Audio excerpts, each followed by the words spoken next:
YouTube literally changed my life in 4 months. And in this video, I'm gonna tell you why that happened, how it happened, what I did to make it happen, and how you can make it happen for yourself. Let's go back to March of 2024. So a year ago, my name is Rob. If you're new here, welcome, it's nice to meet you. And if you're returning, welcome back. A year ago in March, I decided to make a go of this YouTube thing. I had a channel, it was over 3 years old, and it wasn't going anywhere. It was dying, in fact. I hadn't made a video in months. I made, I think, 7 videos in the previous 20 months leading up to last March. But I knew I wanted to do this. I wanted to do YouTube. I had been kind of studying about it for 3 years. I started my channel in January 2021, I think, is when I posted my first video. Yeah, I started with a bang. I think I made 9 videos that first month, and then nothing for 8 months, and a couple of false starts. Anyways, the long and the short of it is, by the start of last year, the channel was going nowhere, but I decided I wanted to make a go of it. I didn't want to just be a freelancer the rest of my life, which is what I was doing, and I was good at it. I was making good money, but it was a lot of work, and I wanted to move from making videos for people to teaching people how to make their own videos. Okay, so that was kind of the catalyst for me. So in March of last year, I needed to come up with a plan. Okay, and the plan was make 3 videos a week and 1 live stream every week. And if I could do that and promote my live streams from my videos and promote my videos from my live streams, if I could do that, then I would grow. That was the plan. Now, I actually started the plan in January, but it took me a couple months to put everything together. The biggest hurdle for me was, how am I going to make 3 videos a week? That's a lot. The live streams are kind of easy once you do them. I mean, it took me several times to get kind of comfortable doing it. And when you first start live streaming, you're not going to have anybody watching you. So you're live streaming to nobody. But that's okay. Just have something ready to demonstrate. But the 3 videos a week was an issue. It's like, how am I going to make 3 videos a week? That's a lot. It took me 20 months to make 7, right? So what I did is I had to come up with a framework for my videos. And every video was to have the same framework. I had decided I was going to teach people how to edit videos, not necessarily from start to finish, but more individual little things, to how-to videos. So every video was going to have like a demonstration in the middle, but it was also going to have an intro and it's going to have an ending.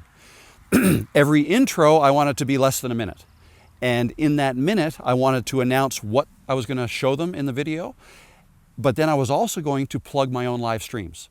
Okay, I go tell everybody that every week, if you have any questions or you want to see me demonstrate something, come by on Tuesdays at 2 o'clock. I settled on a date and a time.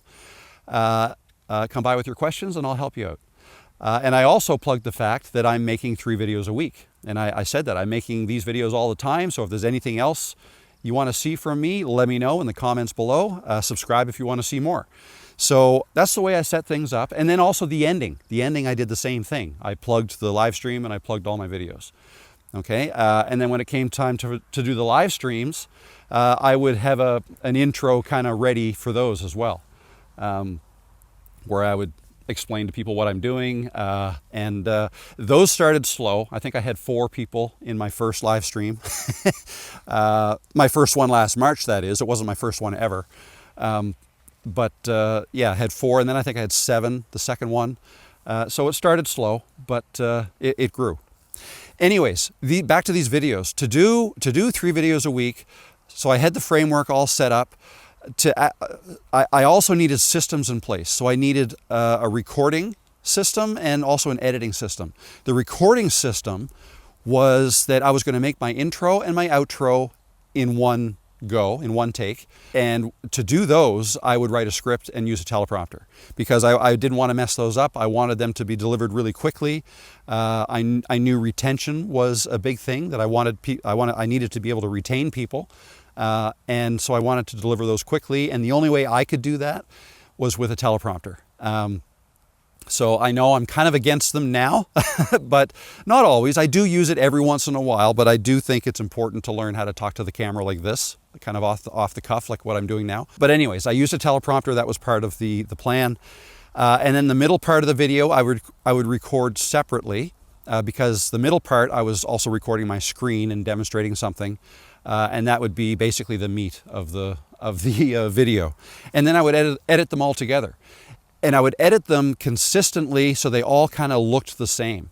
Same intro, same like graphics. I made a little animated logo of the Camtasia logo. I got some music that I really liked, and I used that same music every time. So yeah, and that way I was able to copy and paste that intro with a new recording of me every time, and because every video was going to be about something different. But essentially the framework was going to be the same for every video. So that allowed me to make those more quickly. And in fact, I could make more than 3 a week. I was making sometimes 5 a week. I was getting ahead of the game so I could schedule them in advance. Something else I did is I set up my desk the way I wanted it to so that it would be very easy for me to start recording.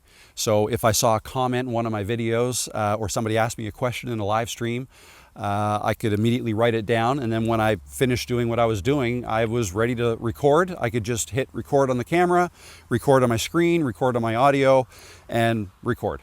And it was very quick.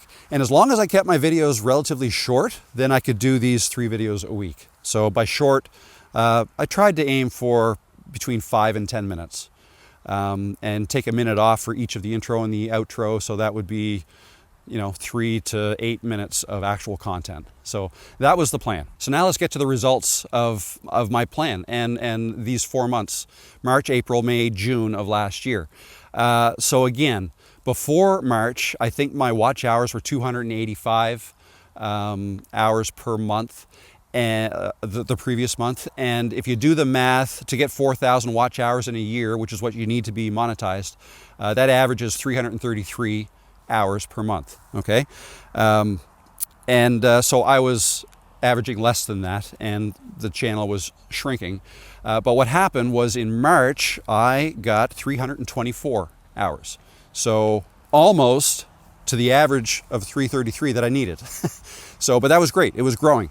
324 hours and 85 subscribers I got in March. So awesome. What about the next month? April, I got 800 watch hours. So huge. I more than doubled the watch hours in April because I was making 3 videos a week. Each new video was getting more and more views, and my subscriber count was growing as well. It went up to 170 new subscribers in April. Then in May, the watch hours jumped to 1,360 just for that month. So at that point, I'm looking at it thinking, wow, I just have to keep doing what I'm doing, and I'm going to be monetized in a month or two. And that's exactly what happened. So 1,360 watch hours in May, 294 new subscribers. So that's awesome. And then in June, I got over 2,000 watch hours and 474 new subscribers, and I was monetized. So it happened that quickly, 4 months. Once I decided I just needed to get consistent, and once I put my plan in place, it happened for me. Now, is this always going to happen? No.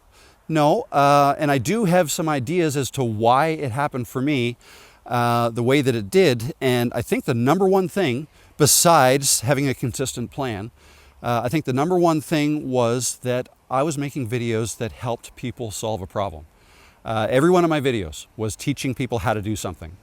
And the fact that I was responding to all of my subscribers, all of my viewers, with videos that they were asking for, right? I was never in need of coming up with an idea for a new video because I had a list of 10 to 20 because people kept asking me for more videos on this, videos on that. And so they were feeding me the ideas, all the ideas I needed. So I was being as helpful as I could, and I was building trust with my audience. And I think that's the key. That's the key. It allowed me to grow as quickly as I did. And I got my first paycheck from YouTube for June, and it was $208, a modest amount. It's not going to pay any bills, but I was on my way. And I knew all I had to do was keep on doing what I was doing, and that was probably going to keep on growing, and other opportunities would open up as well, because you can make money through YouTube or with a YouTube channel in way more ways than just through their ad revenue. And I started to do that in the months that followed. So let me just tell you, though, before I wrap this up, tell you about the month after that. In July, I had a video go viral. So I was expecting, I think I was kind of expecting maybe around 4,000 watch hours based on how my growth was going and how the live streams were growing. But what happened was I made one video that was a little bit different. I took a chance and I made a video that was a little bit different than all my other videos. It was still targeted to the same audience. I knew who my audience was. They were people who were editing videos with Camtasia, mostly for other people. So I made a video that basically said, if you're over 40 years old, I think you should start your own YouTube channel. And that resonated with a lot of people, way more than just my subscribers. So what happened was in July, I got, instead of the 4,000 watch hours I was hoping to get, I got over 30,000 watch hours because of that one video. That one video pushed me up over 16,000 subscribers, brought in over 12,000 subscribers that month, that video alone. Because it really resonated with people. So am I saying you need to have a video go viral for this to work for you? No, not at all. I'm hoping that what I demonstrated was that I was on my way anyways before that video hit.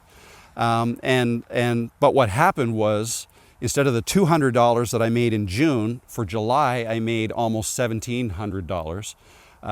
And then it came back down in the months that followed, but has since grown to surpass that. The results of the plan that I put in place in March of last year and what I did in those first 4 months, the result of that is that I am now a full-time YouTuber.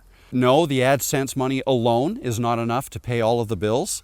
It certainly has grown and continues to grow, but I'm now making money from other sources like affiliate commission, course sales. I created a couple of courses and I'm making some more as well. Coaching, I started off offering coaching, and I'm developing a mentorship program.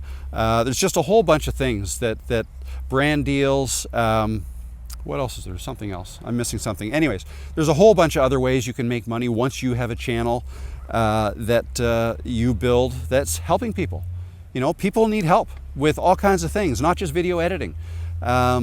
So hopefully this video will kind of open your eyes a little bit as to how you can grow a channel and how you may be able to apply what I've done to what you are doing and the types of videos that you want to make. It all starts with coming up with a plan. Develop a plan, put systems in place that help you create more videos faster and help you follow your plan to reach the goals that you want to reach. You can do this. You can do that. It's not rocket science. Yes, I'm still busy. I'm still busy. I'm very busy. I'm probably busier than I was before, but I love what I'm doing, and I probably won't have to stay this busy forever. As the channel grows, you can kind of sit back a little bit more, maybe not make. I'm still making 1 to 3 videos a week. The 3 video weeks are quite busy, and I'm still doing my live streams every week because I absolutely love those. They're a lot of fun. And if you want to join me in the next one, Tuesday, 2 o'clock, 1 o'clock Eastern, 2 o'clock here in Halifax, I'll be live again. So yeah, that said, I hope you found this helpful. You can do this. You just got to put a plan in place and follow it. And before you know it, you'll be where I am or way past where I'm at. Thanks for watching, and I'll see you in the next video. All right, bye.